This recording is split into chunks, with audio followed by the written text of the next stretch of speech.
Hi guys, so we get a lot of customers calling to ask us about how to put the Ghost into service mode and how to come out of service mode.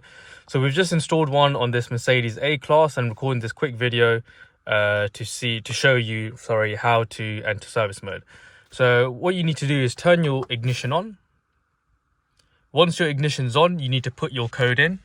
1, 2, 3. That's a temporary code we've set on this vehicle for the time being. You get a 2 flash confirmation for the high beam on this vehicle, but on your vehicle it might be a different indication. So what we've done now is turn the ignition on, put your code in, so the car is aware that the owner is in the vehicle. So after you've done this, all you need to do is press your service button 5 times. On this Mercedes, the service button is a driver's window up button, so we're going to press that again 5 times. 1, 2, 3, 4, 5.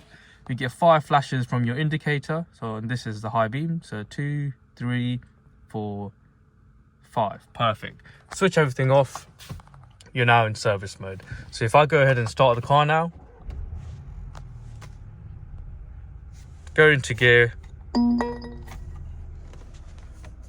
There you go. Go into gear. No code, and you're ready to drive. All right. To come out of service mode, all you need to do is what you would normally do when you get into the car and drive. So in this vehicle, the customer can go ahead and start the car and then put your code in before you go into gear. So I'm going to put the code in now.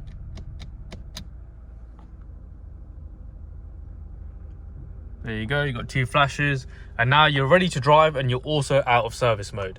And that's essentially everything you need to know about service mode. Please do remember that service mode is temporary, it's not permanent. So if you drive for 15 minutes, if you drive and hit 30 miles an hour and then you drive for a 15-minute period after that, you will exit service mode. So if you're taking it in for a repair, please go into service mode once you've arrived at your repair center.